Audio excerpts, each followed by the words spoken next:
Eu vou ler no profeta Jeremias. Convido você, então, a abrir também sua Bíblia, acessar as Escrituras Sagradas no livro do profeta Jeremias, capítulo de número 2. E eu vou ler do verso 14 até o final do capítulo, verso de número 37. Do ponto em que nós terminamos na semana passada, no domingo próximo passado. Hoje eu quero dar continuidade, a segunda parte, acerca do sermão, do estudo que começamos no domingo anterior. Eu vou retomar a partir do verso 14. Jeremias, capítulo de número 2, verso de número 14 em diante. Diz assim: acaso é Israel escravo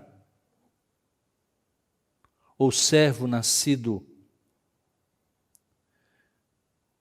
em casa? Por que, pois, veio a ser presa? Os leões novos rugiram contra ele, levantaram a voz da terra dele, fizeram uma desolação. As suas cidades estão queimadas e não há quem nelas habite. Até os filhos de Mênfis e de Táfnis te pastaram o alto da cabeça. Acaso tudo isto não te sucedeu por haveres deixado o Senhor, o teu Deus, quando te guiava pelo caminho? Agora, pois, que lucro terás indo ao Egito para beberdes as águas do Nilo, ou indo à Assíria para beberes as águas do Eufrates? A tua malícia te castigará, e as tuas infidelidades te repreenderão. Sabe, pois, e vê que mal e quão amargo é deixares o Senhor teu Deus, e não teres temor de mim, diz o Senhor dos exércitos. Ainda que há muito quebrava eu o teu jugo e rompia as tuas ataduras, dizias tu: não quero servir-te. Pois em todo outeiro alto e debaixo de toda árvore frondosa te deitavas e te prostituías. Eu mesmo te plantei como vide excelente, da semente mais pura. Como, pois, te tornaste para mim uma planta degenerada, como de vide brava? Pelo que, ainda que te laves com salitre e amontoes potassa, continua a mácula da tua iniquidade perante mim, diz o Senhor Deus. Como podes dizer: não estou maculada, não andei após os Baalins? Vê o teu rastro no vale, reconhece o que fizeste, dromedária nova de ligeiros pés, que andas zigue-zagueando pelo caminho, jumenta selvagem, acostumada ao deserto e que no ardor do seio sorve o vento. Quem a impediria de satisfazer o seu desejo? Os que a procuram não têm de fadigar-se, no mês dela a acharão. Guarda-te de que os teus pés andem desnudos e a tua garganta tenha sede. Mas tu dizes: não, é inútil, porque amo os estranhos e após eles irei. Como se envergonha o ladrão quando o apanham, assim se envergonham os da casa de Israel. Ele, os seus reis, os seus príncipes, os seus sacerdotes, os seus profetas, que dizem a um pedaço de madeira: tu és meu pai, e a pedra: tu me geraste. Pois me viraram as costas e não o rosto, mas em vindo a angústia dizem: levanta-te e livra-nos. Onde, pois, estão os teus deuses que para ti mesmo fizeste?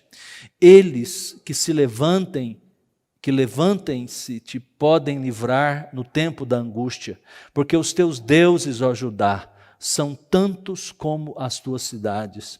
Por que contendeis comigo, todos vós transgredistes contra mim, diz o Senhor. Em vão castiguei os vossos filhos, eles não aceitaram a minha disciplina. A vossa espada devorou os vossos profetas como leão destruidor. Ó, que geração! Considerai vós a palavra do Senhor. Porventura tenho eu sido para Israel um deserto, ou uma terra da mais espessa escuridão? Por quê? Pois diz o meu povo, somos livres, jamais tornaremos a ti. Acaso se esquece a virgem dos seus adornos, ou a noiva do seu cinto? Todavia o meu povo se esqueceu de mim por dias sem conta. Como dispões bem os teus caminhos para buscares o amor, pois até às mulheres perdidas os ensinaste. Nas orlas dos teus vestidos se achou também o sangue de pobres e inocentes, não surpreendidos do ato de roubar. Apesar de todas essas coisas, ainda dizes, estou inocente. Certamente a sua ira se desviou de mim. Eis que entrarei em juízo contigo, porquanto dizes, não pequei. Que mudar leviano é esse dos teus caminhos? Também do Egito serás envergonhada, como foste envergonhada da Assíria. Também daqueles sairás de mãos na cabeça, porque o Senhor rejeitou aqueles em quem confiaste e não terás sorte no meio deles. Que o Senhor nos abençoe com a leitura dessa palavra.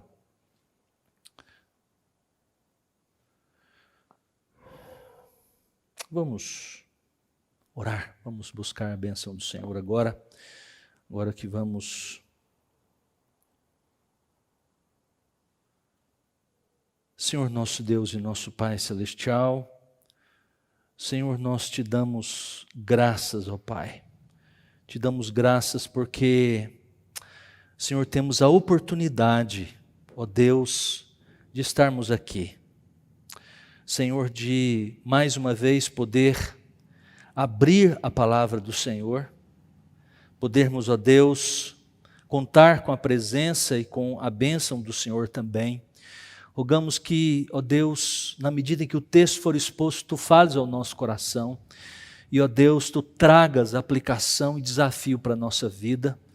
Senhor, que sirva esse momento de reflexão, de estudo, de meditação na palavra, para, Senhor, avaliarmos a nossa vida, o nosso compromisso contigo. Pedimos que o Senhor nos abençoe agora, em nome de Jesus. Amém.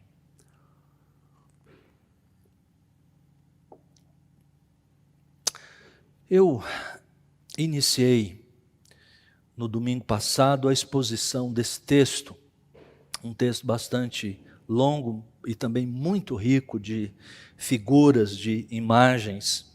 Então, nós vamos abordá-lo a partir do ponto em que nós vimos na semana passada. Nós olhamos para esse texto como de fato ele deve ser visto. Eu disse que o pano de fundo de toda essa mensagem, da mensagem desse capítulo, é o tema da aliança de Deus com o seu povo, e particularmente é uma espécie de demanda, de queixa do Senhor diante do povo de Deus, o Deus que fez aliança com o povo, a partir lá de Abraão, criou este povo a partir de Abraão, o conduziu neste mundo, o livrou das mãos do Egito e o colocou na terra de Canaã, porque ele tinha feito essa promessa ao patriarca Abraão. Ele cumpriu completamente a sua palavra. Agora, nós olhamos para as Escrituras Sagradas e muito particularmente quando lemos a história dos reis de Israel, onde temos muitas informações sobre esse período, que vem desde o rei Davi até o cativeiro babilônico especialmente. Nós temos muitas passagens em que vemos que o povo de Deus não foi fiel a esta aliança. Existe, por um lado, o Senhor da aliança, de acordo com os tratados do Antigo Oriente daquele tempo, havia o suzerano, e Deus usa essa estrutura exatamente para trazer essa mensagem e falar desta relação. Na verdade, os povos antigos tinham exatamente essa noção de aliança, é claro que por causa da ideia que o próprio Deus colocou entre os povos. É assim que Deus administra a relação com o seu povo. Então, do outro lado, nós temos o povo de Deus que entrou nesta aliança. O Senhor tem compromissos, certamente, com o seu povo, Ele tem os seus juramentos, as suas promessas, e Ele é fiel a esta aliança. Por outro lado, o povo deve também acompanhar o seu Senhor, o Deus de Israel, Yahvé. Eles devem, então, se comprometer em obedecê-lo, e é por isso que Deus deixou, então, leis, mandamentos, providenciou para eles a salvação e todos os recursos através da sua palavra, enviou os seus profetas para lembrar-lhes sempre da palavra do Senhor. Então, esse texto que está diante de nós, o capítulo 2 do profeta Jeremias, é uma espécie de chamada de Deus para o povo que estava infiel à aliança. Esse é um período especial porque, como vimos, o rei Josias tinha começado um processo por volta de 625, 630 a.C., bem no começo também do ministério do profeta Jeremias. O rei Josias iniciou um processo de reforma espiritual, ele trouxe o culto de volta, a lei de Deus foi lida, e é neste momento que Deus chama o profeta Jeremias para exatamente desafiar o povo, como a voz de Deus entre eles, para que esse povo se voltasse para Deus. E esse texto que nós temos aqui é uma dessas mensagens do profeta Jeremias para esse povo. E nós temos aqui uma estrutura muito interessante em todo esse capítulo, em 6 partes mais ou menos, pode ser dividido dessa maneira. Nós vimos já parte delas, 3 pelo menos, deste processo que Deus inicia a partir do verso 1. Nós vimos, por exemplo, que os primeiros versos deste capítulo, eles referem-se a promessa que Israel fez. É assim, numa linguagem de amor, numa linguagem em que retrata também a aliança do casamento, algumas menções que nos lembram exatamente essa relação também que Deus tem com o seu povo, o seu amor leal, a sua misericórdia, e são estampadas aqui. Depois nós vimos que a resposta, na verdade, do povo com o passar do tempo, que é a segunda parte do texto que vimos, do verso 4 até o verso 8, o povo respondeu a essa relação com ingratidão. Verso 4 ao verso 8, o parceiro da aliança, Israel, negligenciou com ingratidão e trouxe problemas para essa relação com Deus. Depois nós vimos então a terceira parte, do verso de número 9 até o verso número 13, que Deus levanta então uma queixa, Deus levanta uma demanda com o seu povo, verso 9 até o verso 13, há uma menção aqui muito importante, uma palavra que é dita: portanto, ainda pleitearei convosco, diz o Senhor. Essa é uma palavra-chave, porque é aqui que nós temos esse momento em que o próprio Deus, então, levanta, faz uma demanda, uma queixa contra o povo. E vimos que coisas absurdas esses versos nos revelam acerca de como o povo, esquecendo-se do Senhor, a figura muito forte, porque o profeta diz que isso poderia ser comparado, e ele chama os céus como testemunha, por exemplo, no verso 12, espantai-vos disto, ó céus, e horrorizai-vos, ficai estupefatos, diz o Senhor, porque 2 males cometeu o meu povo. A mim me deixaram um manancial de águas vivas e cavaram cisternas rotas que não retêm águas. E aqui então nós chegamos ao momento em que Deus diz para o profeta avisar o povo nesse discurso, nesta relação em que ele revela essas coisas ao povo de Deus, que certamente os primeiros a receberem essa mensagem estavam no exílio da Babilônia. Ele tenha pregado nesse tempo para o povo uns 30 anos, talvez antes, mas que serviu certamente para o povo que estava no exílio, primeiramente receber essa mensagem. O que nós veremos também, na medida em que fomos expondo, o quanto isso tem a ver com as nossas vidas hoje também. Então, veja aqui que a partir do verso 14 até o verso 19, nessa próxima parte do nosso texto, nós temos as consequências desta deslealdade para com o Senhor. Então, o tema agora, nesses versos, é o que acontece ao povo do Senhor quando ele o abandona. Veja o verso 17, o verso 19, quando nos diz: acaso tudo isto não te sucedeu por haveres deixado o Senhor teu Deus quando te guiava pelo caminho? Verso 19, a tua malícia te castigará e as tuas infidelidades te repreenderão. Sabe, pois, e vê que mal e quão amargo é deixares o Senhor teu Deus e não teres temor de mim, diz o Senhor dos exércitos. E como esse povo, quais são as consequências disso para a vida deles? E veja que eles perdem a proteção que ele concede aos seus filhos.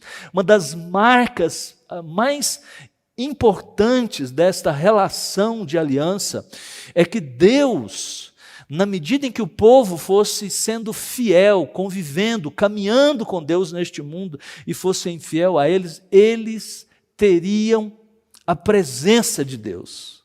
Teriam a proteção do Senhor, como eles perceberam, viram isso acontecer todos os dias da vida deles, nos primeiros tempos, no tempo do amor, lá no deserto, quando Deus os protegia de dia e de noite, com a coluna de nuvem, com a sua presença, enfim. E é interessante que nesse texto, o destino do antigo reino do norte, Israel, é apresentado como uma advertência a Jerusalém.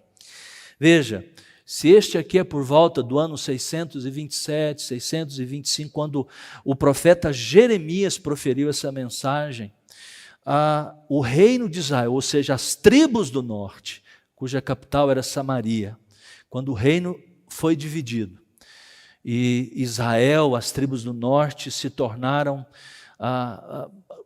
cada vez mais rebeldes contra o Senhor. E mais ou menos 100 anos antes, por volta do ano 722, a Assíria entrou no território e destruiu a capital Samaria, esparramou as 10 tribos por todos os cantos do mundo, e até hoje estão por lá. Diz o verso 14, verso 15, acaso é Israel escravo ou servo nascido em casa, porque pois veio a ser presa?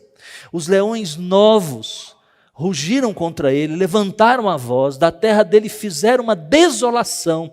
Veja a imagem que nos é passada acerca dessas tribos, da experiência passada que eles tiveram.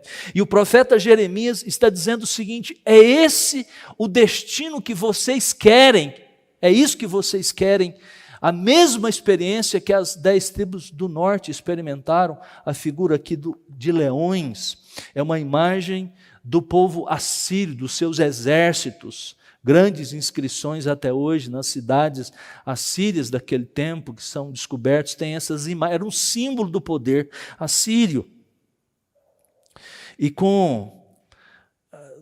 ainda mais, aqui a imagem também do Egito, como no verso 16, a cidade de Mênfis e Táfnis são cidades do Egito. Ou seja, eles estavam esperando, inclusive, que nesse momento o Egito seria a salvação deles. E o grande desafio do profeta era de que eles deveriam permanecer firmes, embora não estavam buscando o Senhor, confiando na provisão que Deus, o Deus da aliança, lhes daria, e não nas suas alianças políticas com nações como, por exemplo, o Egito, a Babilônia, mas no Senhor. Com algumas perguntas retóricas, Jeremias levanta a dolorosa e humilhante situação de Judá entre as duas nações e impérios. Eles são como que o texto diz no versículo 14, como despojo. Veja que retrocesso para a noiva e o primogênito, como é descrito nos versos de número 2 e 3 do texto que nós já vimos. É só você comparar e vai perceber a imagem que nos é dada nesses primeiros tempos, como ele diz no verso 2, no verso 3, e agora a situação como uma presa fácil, como alguém que está completamente exposto aos perigos. Naqueles primeiros tempos, Deus era o Deus deles e os protegia em todos os momentos. E mesmo assim, eles continuaram a jogar o mesmo jogo perigoso, correndo de um lado para o outro, de leste para oeste, tentando estabelecer essas alianças políticas com os grandes impérios. Aí a menção no verso 18, de um lado, dos dois grandes rios, de um lado o rio Nilo, do outro lado o rio Eufrates, ou seja, são figuras da confiança que eles estavam depositando nestas nações, nesses impérios. O Nilo representa aqui o Egito, que já não era mais uma nação superpoderosa, como depois, posteriormente, será vencida pela Babilônia. E também o rio Eufrates, que é uma menção ao império babilônico que virá depois. A imagem da água do verso 18 continua como que olhando para a metáfora que já vimos no verso 13.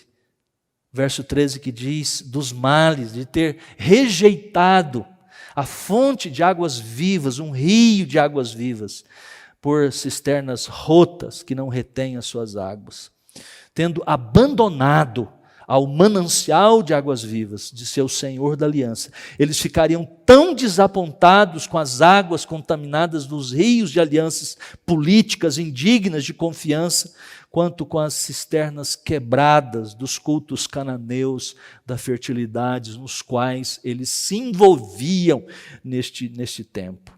Os resultados desastrosos dessa inconstância não foram causados meramente por tolice política e erro de cálculo. As raízes eram profundamente, como ele aponta aqui, de raízes espirituais e morais. Foi o seu abandono, na verdade. As alianças políticas com as grandes potências, buscando serem ajudados, serem protegidos, era só a ponta do iceberg. Mas o problema maior, segundo o verso 17, é que eles tinham abandonado. Acaso tudo isto não te sucedeu por haveres deixado o Senhor teu Deus quando te guiava pelo caminho? No caminho em que eles estavam percorrendo, eles deviam ter se voltado para Deus, mas muito pelo contrário. Eles deixaram o caminho do Senhor. E veja, no final, no verso 19, nós temos uma enormidade de títulos, talvez um dos momentos em que vários títulos acerca do Senhor, são nomes para Deus, são apresentados aqui, para mostrar que, fazer um contraste, na verdade, entre todas essas potências em que eles estavam confiando, quando de fato eles deveriam estar se submetendo a Deus. E, em quinto lugar, na sequência em que nós olhamos desde o começo, a segunda hoje, nós temos agora, do verso 20 até o verso 28, essa atitude de rebelião do povo. Vimos que as consequências de terem abandonado, e agora é impressionante como ele começa a descrever do verso 20 a 28, que, na verdade, eles mais ainda se envolviam em práticas, em ideias, que cada vez os levava mais para o fundo do poço. Isso revelava, na verdade, o pecado que estava tão profundamente, a corrupção que estava tão profundamente arraigada. E essa era a razão pela qual eles não se voltaram para Deus. Essa parte agora, essa perícope agora apresenta a extensão em que a rebelião contra o Senhor tinha se tornado uma resposta automática e profunda da parte do povo. É interessante que essa parte é caracterizada pelo uso de uma série de imagens. Veja aí, corra os seus olhos do verso 20 até por volta do verso 27, 28. Você tem aí a imagem de um boi arando. Você tem a imagem de uma prostituta no verso 20. De uma vinha no verso 21. De uma lavadeira no verso 22. De um camelo no verso 23. De uma jumenta selvagem, como é chamada no verso 24. Um ladrão no verso 26, de madeira e pedra no verso de número 27. Além disso, há também expressões aqui entre esses versos 20 a 28 que lembram uma espécie de diálogo. Existem algumas falas que talvez estivessem na boca do povo. Enquanto o profeta ia pregando, as pessoas respondiam, retrucavam ou falavam algumas coisas que foram registradas pelo profeta para ilustrar como esse povo estava tão corrompido, e as palavras saíam das suas bocas. Veja então aí na sua Bíblia, essa primeira imagem. A primeira imagem é de um animal que se libertou do seu jugo. Um símbolo da atitude do povo em relação ao que Deus tinha feito na vida deles e como eles, na verdade, estavam se distanciando de Deus. Não era novidade para Judá abandonar a aliança. Aconteceu isso diversas vezes e em momentos específicos da história do povo de Deus, na sua relação com Deus. Como um boi quebra o seu jugo, assim Judá quebrou o jugo de Yahvé e quebrou os grilhões que se prendiam a ele. Isto é, Israel havia rejeitado todas as restrições que prendiam o Senhor, o seu soberano, declarando: eu não o servirei, eu não o servirei. O servo que rompeu então com o seu senhor, agora se rende a um outro senhor, a saber, aos deuses, a Baal, aos deuses que estavam naquela terra, que estavam em redor da terra que Deus lhes tinha dado. E eles se entregam então aqui aos rituais sexuais de prostituição sagrada. É a segunda imagem que nós temos aqui de prostituição. Essa imagem, isso tudo fazia parte dos ritos de fertilidade realizados nos santuários locais. Eles estavam normalmente localizados nos montes, nas colinas e possivelmente para que a ideia estivesse mais próximos da divindade cósmica, Baal, e de outros membros do panteão cananeu. Ali, deitados sob as árvores frondosas, veja, a imagem é essa: o povo de Deus se entregava aos atos sexuais que tinham a ver com a prostituição cultual. Veja a que ponto esse povo chegou. Veja a que ponto que um povo que quando abandona Deus e estando sob o juízo divino, sob a disciplina de Deus, pode chegar. E a referência aqui pode ser tanto às atividades físicas envolvendo os rituais cultuais, bem como também talvez seja uma forte imagem, e as duas talvez estejam presentes, desse envolvimento espiritual com as divindades pagãs. A participação nas atividades cultuais, da prostituição ritual, era idolatria, mas Israel ficou encantado, seduzido pelas práticas religiosas cananeias, que se recusou a aceitar as obrigações pactuais, lá no passado realizadas há tempos atrás. Verso 21, há a figura de uma videira, que fornece aqui a terceira imagem para Jeremias.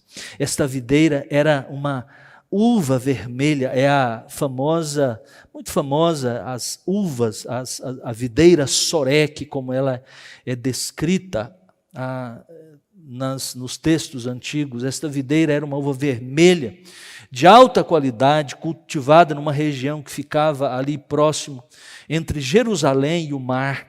Isaías capítulo 5, verso 2 menciona inclusive isso. A imagem comunica a ideia de que Deus plantou um povo e esperou colher, como eram essas uvas, da melhor qualidade. Ele esperou colher uma safra de um povo que o cultuaria, que teria compromisso com ele. Mas isso não aconteceu. Ela se tornou, como diz o texto, estranha, uma videira selvagem.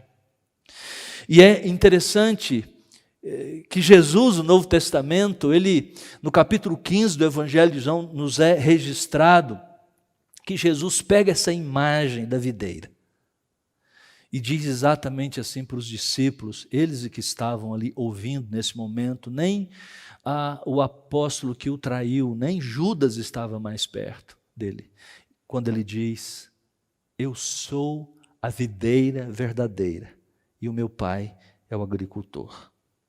Eu sou a videira verdadeira. É contra este pano de fundo, essa imagem de que o povo de Deus, Israel, eles foram chamados a videira de Deus, mas eles falharam.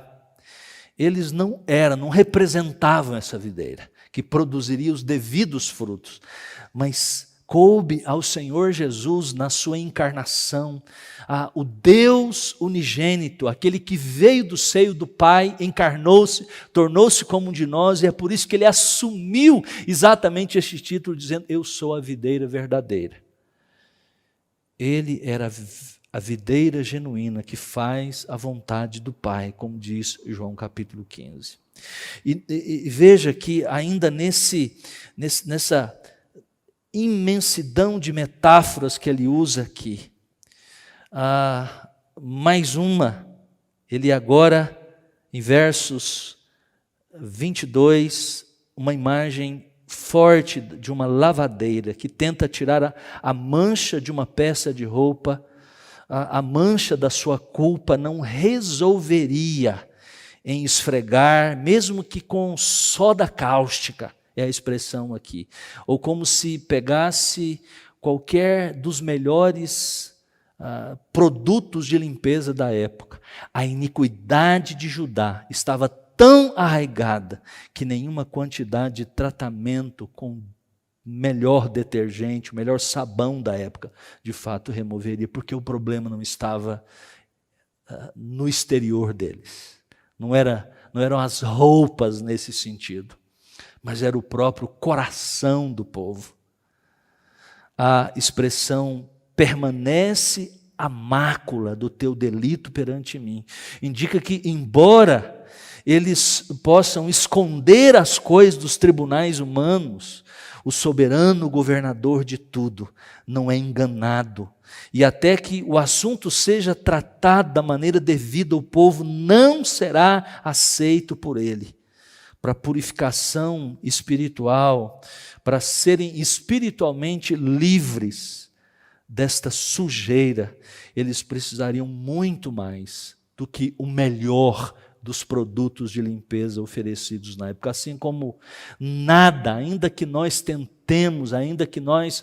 tentemos de alguma maneira, e eu tenho às vezes conversado com pessoas, tratado da relação delas com Deus, e quando certos pecados que afetaram profundamente, que marcaram profundamente a vida dessas pessoas, não são as propostas que as pessoas, que os tratamentos em que as pessoas neste mundo têm mostrado para elas, que têm tirado as suas culpas, o peso dos seus pecados sobre suas almas. Por quê?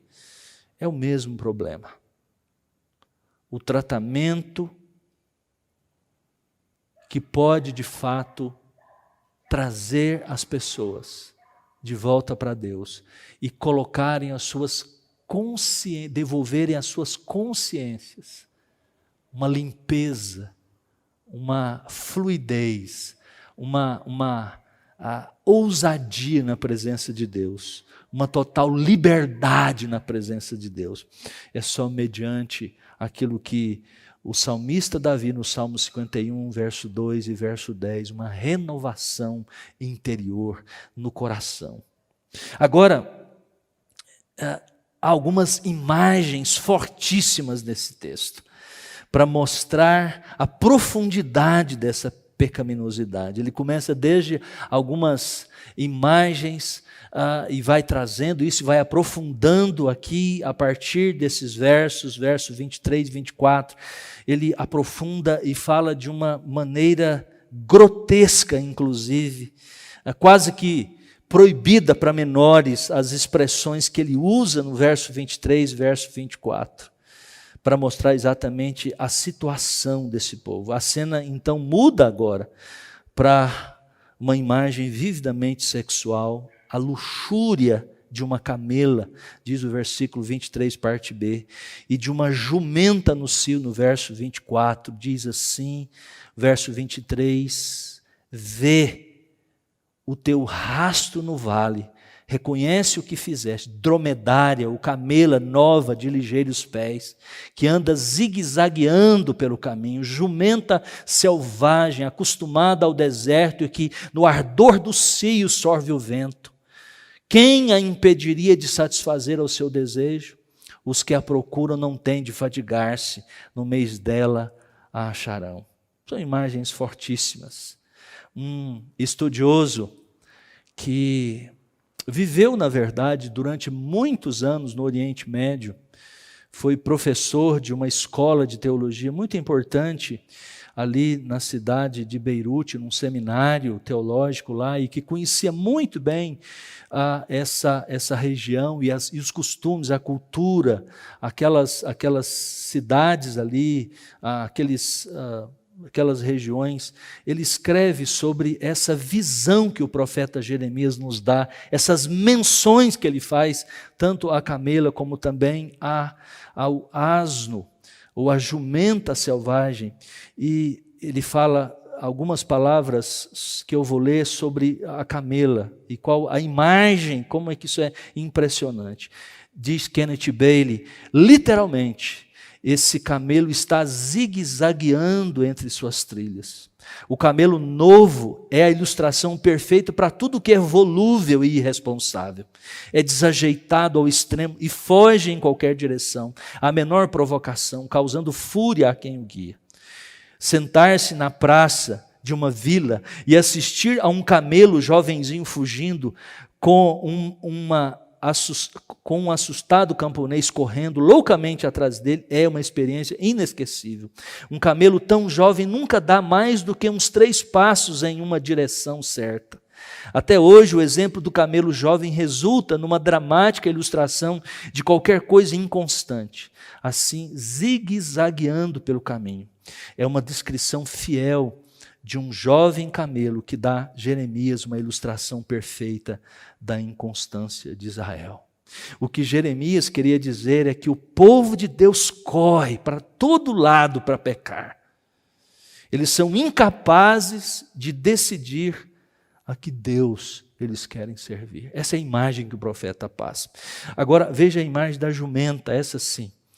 Ele diz o seguinte, Kenneth Bailey ainda, os hábitos da jumenta no cio são dramáticos e vulgares. Ela fareja a trilha à sua frente, tentando captar o cheiro de um macho, da urina dele. Quando o encontra, esfrega o nariz na poeira e depois endireita o pescoço e com a cabeça alta fecha as narinas e cheira o vento. O que ela realmente está fazendo é inalando a poeira que está encharcada com a urina de um macho. Com seu pescoço esticado ao máximo, ela lentamente inspira um longo e profundo fôlego e então solta um altíssimo urro e parte em disparada, correndo pela estrada em busca do macho.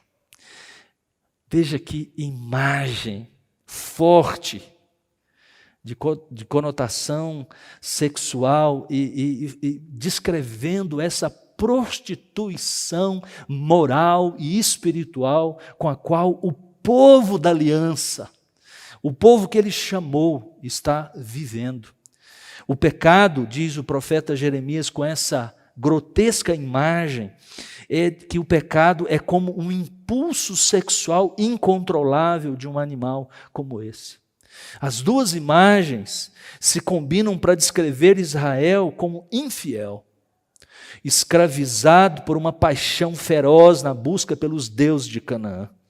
Ela é como uma jovem camela que não pode andar em linha reta, e como uma jumenta selvagem que não pode ser contida em direção ao seu objeto sexual.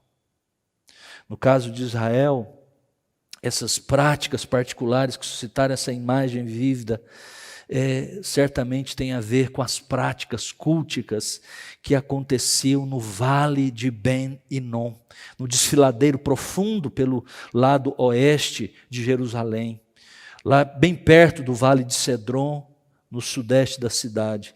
Ali todos os tipos de rituais eram feitos, sacrifício ao deus Moloque. Capítulo 7 do mesmo profeta, no verso de número 31 e 32, há uma menção aqui, quando ele diz o seguinte: edificaram os altos de Tofete, que está no vale do filho de Inom, para queimarem os seus filhos e as suas filhas, o que nunca ordenei, nem passou pela minha mente.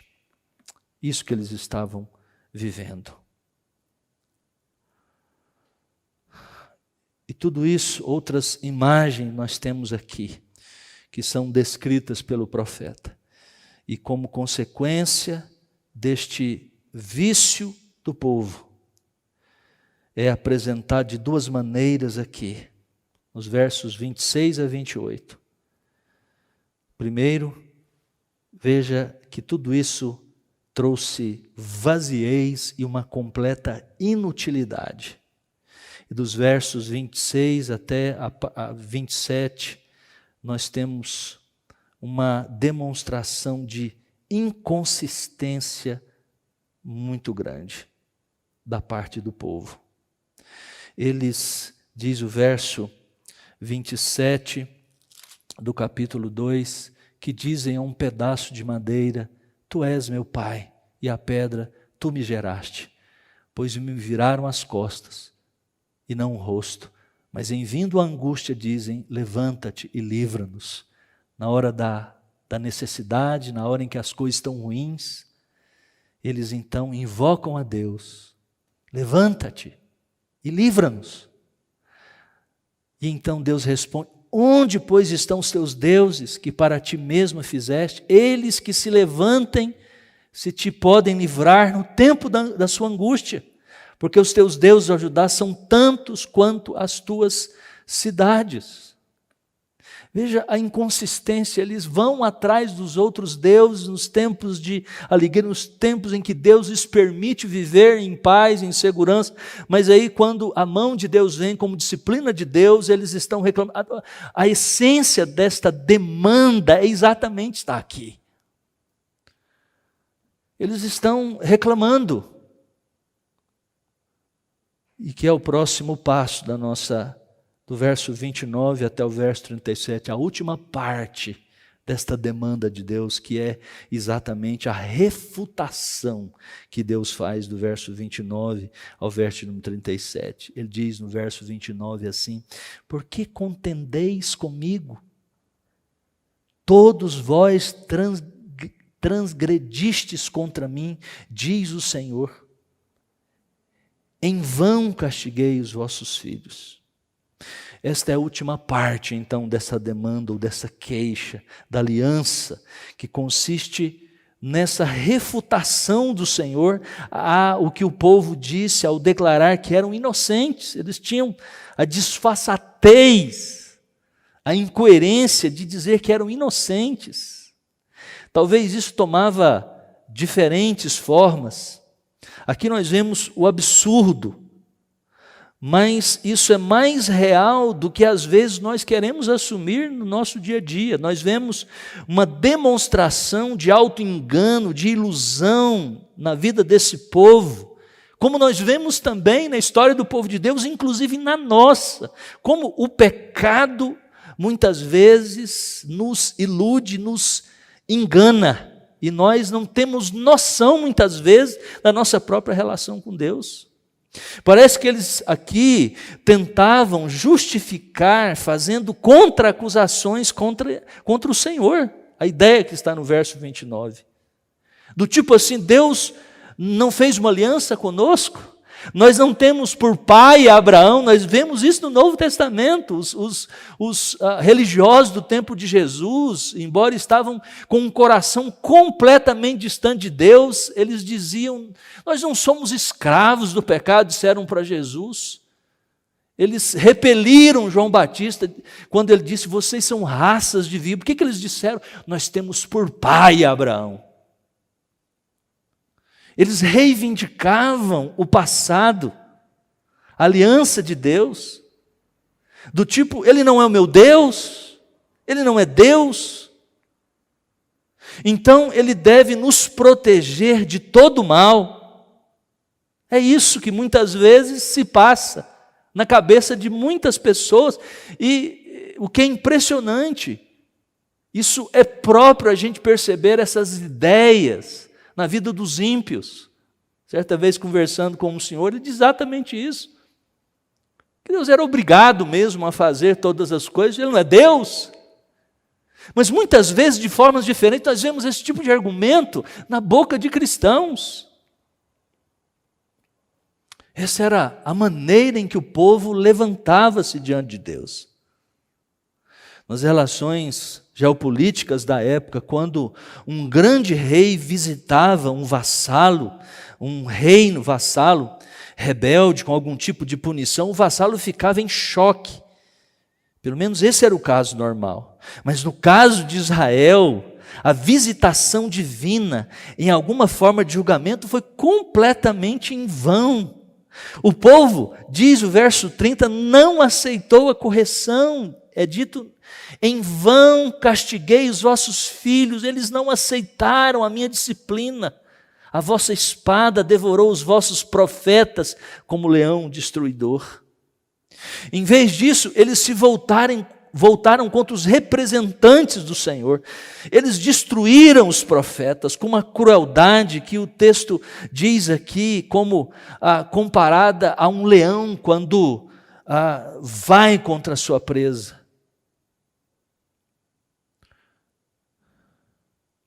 Como uma apresentação de um caso real. Nós temos o capítulo 26, do verso 20 em diante, quando o rei Jeoaquim mandou matar um profeta.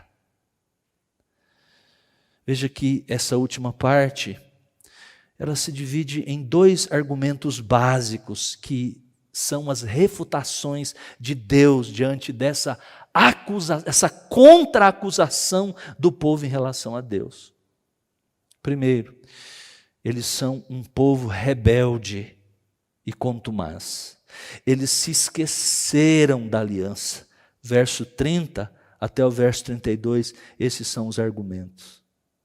Ele usa aqui imagens que contrastam com os primeiros versos desse capítulo 2, no verso 2 e 3. Observe rapidamente na sua Bíblia, ele diz assim, castiguei os vossos filhos, não aceitaram a disciplina, verso 30, que geração, considerai vós a palavra, porventura tenho eu sido para Israel um deserto, ou uma terra mais espessa de escuridão. Lembra dos períodos aqui em que Deus estava com o seu povo no meio do deserto.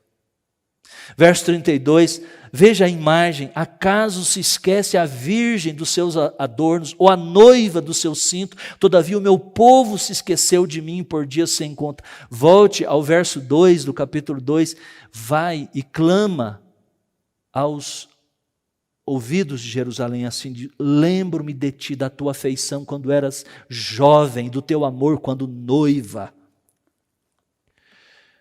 Segundo A segunda denúncia de Deus contra o povo é que eles buscaram outros deuses. Verso 33 tem aqui uma ironia, quando ele diz assim no verso 33, na primeira frase: como dispões bem os teus caminhos para buscares o amor. Eles deveriam, esse amor do qual o profeta está aqui ironizando, é o amor agora da vida deles, são os deuses daquelas nações com as quais eles se envolveram e assumiram os seus deuses. Porque era, na verdade, quando eles faziam, essa era a lógica desses tempos, dessas alianças, não como hoje, uma relação puramente comercial com uma outra nação. É que quando Israel estava fazendo uma aliança, quando o povo de Deus fazia uma aliança com essas nações e se colocava debaixo da autoridade deles, significava que eles estavam assumindo os deuses daquelas nações. E aqui o profeta ironiza essas relações. Enquanto vocês deveriam estar sendo fiéis aos compromissos da aliança, vocês estão correndo atrás, como esta dromedária, como essa camela, ou como esta jumenta selvagem, em busca dos seus amores, em busca do seu novo amor. Isso é infidelidade. Eles abandonaram o Senhor. Isso era a prostituição espiritual e muitas vezes também isso envolvia a moralidade. Termina esse texto mostrando que é impossível safar-se, responderem diante do tribunal de Deus, diante das demandas perante o juiz de toda a terra, de todas essas acusações que o Senhor lança sobre eles. É mais ou menos aquilo que acontece no Novo Testamento, em Romanos capítulo 3, do verso 10 até o verso 20. Depois de argumentar, desde o primeiro capítulo, que todos são pecadores, tanto os judeus como também os gentios, as pessoas religiosas ou os pagãos, todos estão... A imagem que o apóstolo Paulo nos dá no verso 18 e 19 é que todos estão calados diante de Deus. Não há um justo nem sequer um. O grande problema é que o pecado do qual eles estão tão envolvidos, os tem cegado, produziram auto-engano, e eles não conseguem, essa é a denúncia do profeta, enxergar-se na situação em que eles de fato estão. Eu quero terminar trazendo algumas implicações muito sérias que esse texto tem para as nossas vidas. Primeiro, aqui nós temos, irmãos, uma séria advertência para todos, que em todas as épocas, e particularmente para nós nos nossos dias, que estão complacentes, vivendo complacentemente a vida cristã. Israel abandonou o seu primeiro amor, como ele descreve como uma lua de mel. Temos aqui um eco nas palavras de Cristo, das palavras de Cristo à igreja que estava na cidade de Éfeso, em Apocalipse capítulo 2, verso 4 e verso 5. Um texto que sinceramente pode ser colocado bem parelho com o capítulo 2, verso 2 e verso 3 do profeta Jeremias, como a noiva que abandonou, que tinha amor, mas que deixou de lado. Muitas vezes, esse tem sido também o procedimento do povo de Deus. É esse caminho que o povo de Deus muitas vezes tem tomado. O Senhor Jesus, se revelando à igreja de Éfeso, diz: eu tenho, porém, contra ti, que abandonaste o teu primeiro amor. E eles, vejam, estavam numa situação muito melhor do que o antigo Israel. o povo de Deus na antiga aliança. Eles eram ortodoxos, eles criam nas coisas, eles não cultuavam os outros deuses, mas simplesmente eles não estavam renovados, não havia prazer, não havia amor na relação com Deus. E por isso vem a palavra de Deus e diz: eu tenho, porém, contra ti que abandonaste teu primeiro amor. Segundo, também esse texto uma advertência à igreja de hoje sobre os perigos da idolatria. A sutileza da idolatria é exposta nesse capítulo. Muitas coisas. Aqui, muitas vezes, tem essa forma grosseira, bem ostensiva.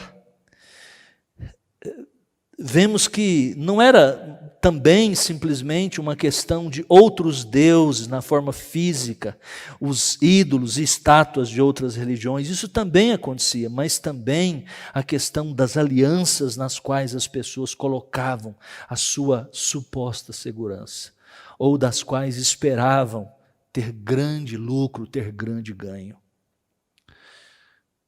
A pergunta que nós precisamos fazer para nós mesmos é: quais são os ídolos comparáveis dentro da igreja de hoje? Quais são os custos e as perdas envolvidos em ir atrás deles? Quais são os deuses em quem nós temos colocado a nossa confiança? É muito importante perguntar isso para nós. E é algo que nós precisamos responder. Quando nós olhamos para um texto como esse, nós precisamos nos perguntar: será que eu não tenho confiado muito mais em outras coisas, em algum outro tipo de divindade? E é por isso que eu tenho experimentado, que é o que esse texto nos mostra, de uma vaziez tão grande. Isso é muito importante. Nós precisamos responder. Terceiro, é que o arrependimento é essencial. Na verdade, o profeta pregou essa mensagem e todo esse texto, e ele continuará fazendo até o capítulo 6, na verdade, com o desejo que o povo se arrependesse dos seus pecados. Mas não era um arrependimento barato, como muitas vezes nós queremos.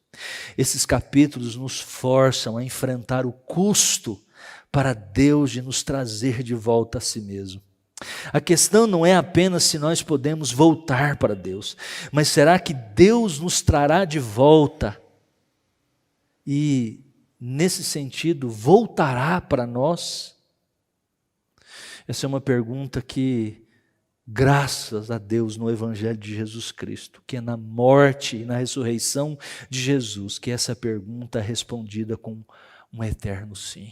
É Ele que tem nos chamado, Ele que nos diz, quando no Novo Testamento diz: vinde a mim os cansados, sobrecarregados, eu vos tomai sobre vós o meu jugo e aprendei de mim, porque sou manso e humilde de coração. Mas ao mesmo tempo Ele diz que é um jugo, ao mesmo tempo Ele diz: tome a cruz. Diante disso, eu tenho 2 desafios para você nessa noite, para você carregar para você nessa noite, para pensar. Primeiro, a você que talvez nunca entrou num relacionamento de fato de amor e de aliança com Deus. Eu posso dizer que à luz desse texto, Deus está cortejando você nesse momento. Ele o chama para entrar num relacionamento de amor em que você nunca será abandonado. Nunca será. A entrar numa aliança eterna. Ele simplesmente exige que você deixe os pecados que o acompanharam no deserto da vida até aqui. Ele te chama para receber o Senhor Jesus como seu Senhor e como seu Salvador pessoal. Esse texto é um chamado para todos aqueles que estão longe de Deus, de que nunca de fato podem até estar presentes na história do povo de Deus, fazerem parte de alguma coisa da igreja de Deus, mas é um chamado para aqueles que nunca tiveram de fato o prazer de ter uma aliança com Deus, uma aliança de compromisso, de amor. Deus nos chama. A pregação do Evangelho é exatamente para fazer isso. Como é que se entra nessa aliança? Quando crê no Senhor Jesus. E segundo, é você que já está naquilo que alguém chamou de, faz parte do romance da redenção. Na verdade, é um romance mesmo. A Bíblia tem imagens dessa maneira, como por exemplo um casamento, como a noiva e o noivo, o esposo e a esposa. É isso que a Escritura usa. Reflita se você ama a Deus de maneira que amava quando se casou, quando celebrou a aliança com Ele. Se não está apaixonadamente enamorado por Deus, pelo seu Deus, então você tem se comportado como a meretriz, espiritualmente falando aqui, descrita pelo profeta. Mas o que é surpreendente é que ele ainda, como nos dias do profeta, continua nos chamando, à luz do que Jeremias diz mais adiante no capítulo 31, verso de número 3. De longe se me deixou ver o Senhor, dizendo, com amor eterno eu te amei, e com benignidade eu te atraí. Ouça nessa noite o chamado de Deus. A partir do que o profeta diz, a partir do que nós entendemos para nós nessa noite, há esse duplo desafio.